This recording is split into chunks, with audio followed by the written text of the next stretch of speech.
For the first few years, our marriage felt like sunlight after a long winter, warm, familiar, and full of life. We were best friends, lovers, partners in every sense. Our evenings were filled with conversation and laughter, and even when arguments found their way between us, we always ended the night curled close, skin to skin, soul to soul. There was a rhythm to us, something unspoken yet deeply understood. It was home. Then, like a slow drift of fog, something shifted. At first, it was nothing, just a soft yawn at bedtime and a gentle, "Not tonight, I'm tired." I didn't take it personally.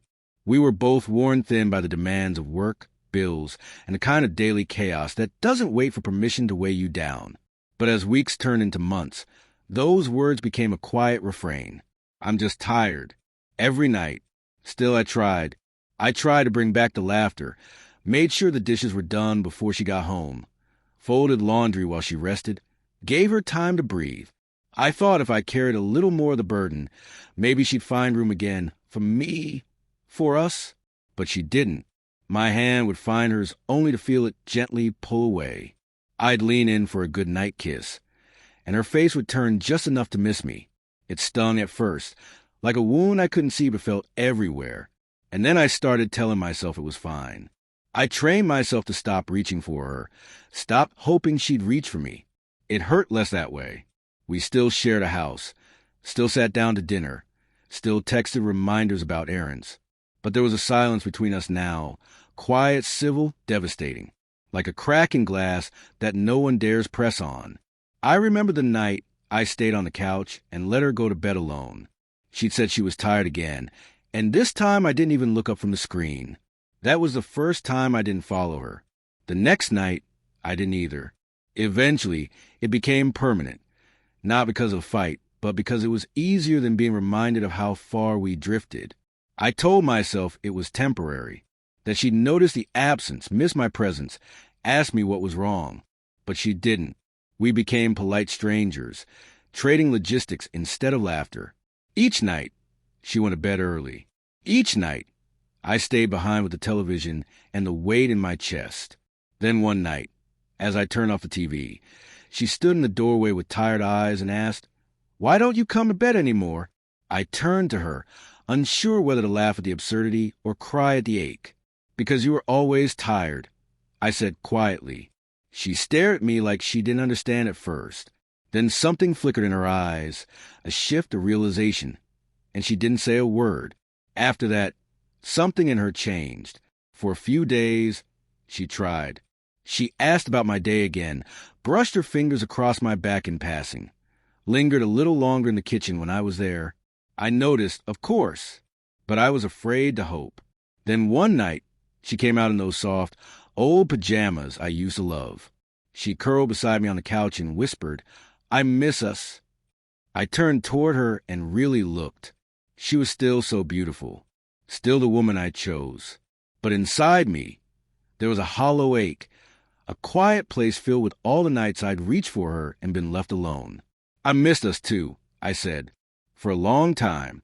But eventually, I stopped missing. I just adjusted." Tears welled in her eyes, but I didn't reach to wipe them away. We sat there in the hush of our brokenness, surrounded by the ghosts of what we used to be. She tried harder after that. Date nights, little notes on the fridge, soft touches. She even suggested counseling. I agreed, though a part of me remained guarded, too wounded to lean in fully. At one session, she broke down and said she hadn't realized how far we'd fallen until the day I stopped trying. "I thought you'd always be there," she admitted through tears. The therapist turned to me and asked how it felt to hear that. Invisible, I replied, my voice quiet but firm. She cried again, and this time I took her hand. Not because everything was suddenly healed, but because somewhere beneath the fatigue and resentment, I still loved her.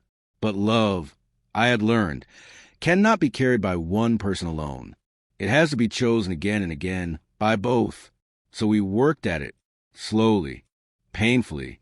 There were no grand gestures, no sudden miracles, just the steady work of two people trying to find each other again in the ruins of what they used to be.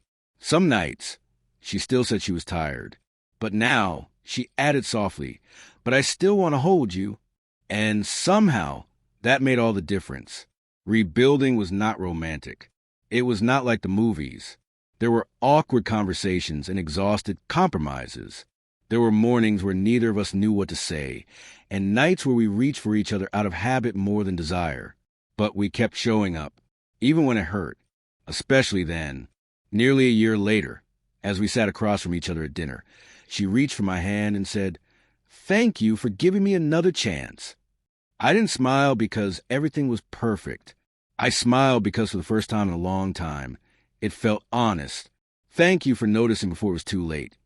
I whispered back, there was still work to do. There always would be. Love, we realized, was not a finish line. It was a daily decision. But we weren't tired anymore. Not in the way that made us turn away. We were tired of silence, tired of pretending, tired of drifting so far we almost couldn't return. And from that weariness, something new began. Something quieter than fireworks, but just as powerful. Something worth staying awake for.